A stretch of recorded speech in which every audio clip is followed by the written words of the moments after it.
আপনার ব্যাংক অ্যাকাউন্টটি যদি ডিবিটি লিঙ্ক করা না থাকে তাহলে কি করে ডিবিটি লিঙ্ক করবেন, চলুন সম্পূর্ণ পদ্ধতিটা দেখায়। এই পদ্ধতিটা আপনি আপনার মোবাইলের সাহায্যে ঘরে বাড়িতে বসেই করতে পারবেন।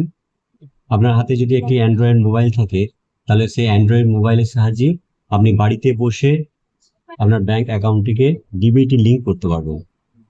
কিভাবে আপনি এই পদ্ধতিটি সম্পূর্ণ করবেন, চলুন সম্পূর্ণ পদ্ধতিটা দেখানো যাক।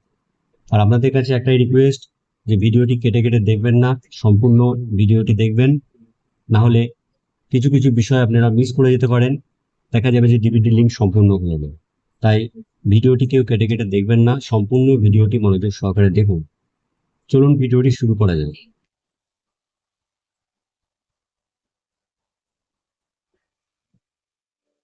আপনার ব্যাংক অ্যাকাউন্টটি ডিবিটি লিঙ্ক কিভাবে করাবেন, এটা আপনার মোবাইল থেকে কিভাবে করবেন, তার জন্য আপনার মোবাইলে এসে আপনাকে গুগল ক্রোম ব্রাউজারটি ওপেন করতে হবে। ক্রোম ব্রাউজারের সার্চ বক্সে লিখবেন এনপিসিআই লিখে সার্চ করবেন। সার্চ করার পরে আপনার সামনে এই ওয়েবসাইটটি ওপেন হবে।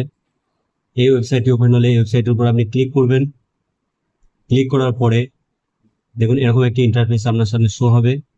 উপরের বাঁ দিকে 3টে লাইন আছে, এই লাইনের উপর আপনি ক্লিক করবেন। ক্লিক করার পরে এখান থেকে আপনি কাস্টমার অপশনে ক্লিক করবেন। কাস্টমার অপশনে ক্লিক করার পরে এখানে ভারত আধার সিডিং এনাবেলার বেস বলে একটি অপশন আছে, এর উপর আপনি ক্লিক করবেন।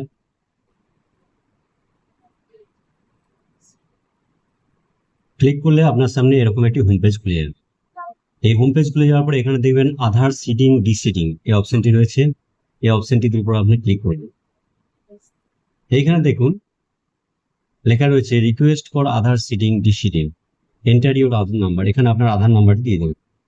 আধার নাম্বারটি দিয়ে দিলাম। এরপর দেখুন নিচেতে দেখুন রিকোয়েস্ট ফর আধার, এইখানে আপনি যেহেতু সিডিং করতে চাইছেন তাই সিডিং অপশনটি ক্লিক করবেন।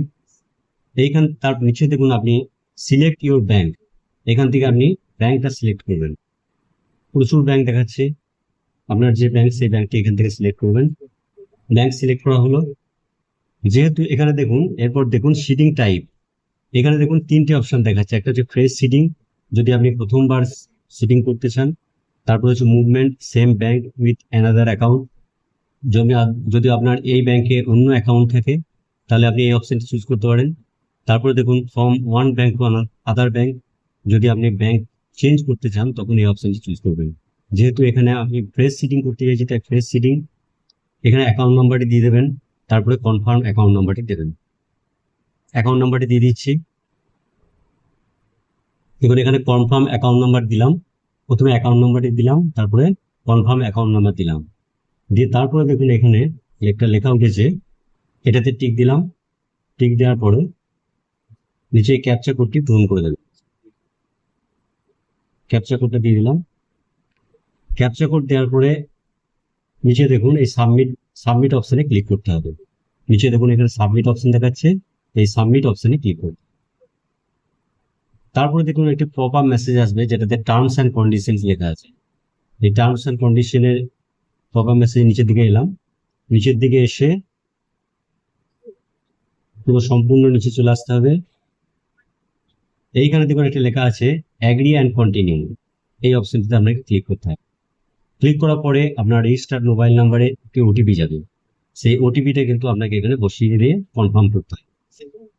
ওটিপিটা বসিয়ে দিচ্ছি। এই কনফার্ম বাটনে আপনাকে ক্লিক করতে হবে। কনফার্ম বাটনে ক্লিক করলাম। ক্লিক করার পরে দেখুন এইখানে দেখুন অপশনটা দিল যে রিকোয়েস্ট টু ওয়েস্ট বেঙ্গল গ্রামীণ ব্যাংক, এটা কনফার্ম। এই কনফার্ম বাটনে ক্লিক করলে আপনার ব্যাংকটি কিন্তু ডিবিটি লিঙ্ক হয়ে যাবে। তো এই ছিল সম্পূর্ণ ভিডিও। যদি ভিডিওটি আপনাদের ভালো লাগে অবশ্যই লাইক এবং শেয়ার করবেন।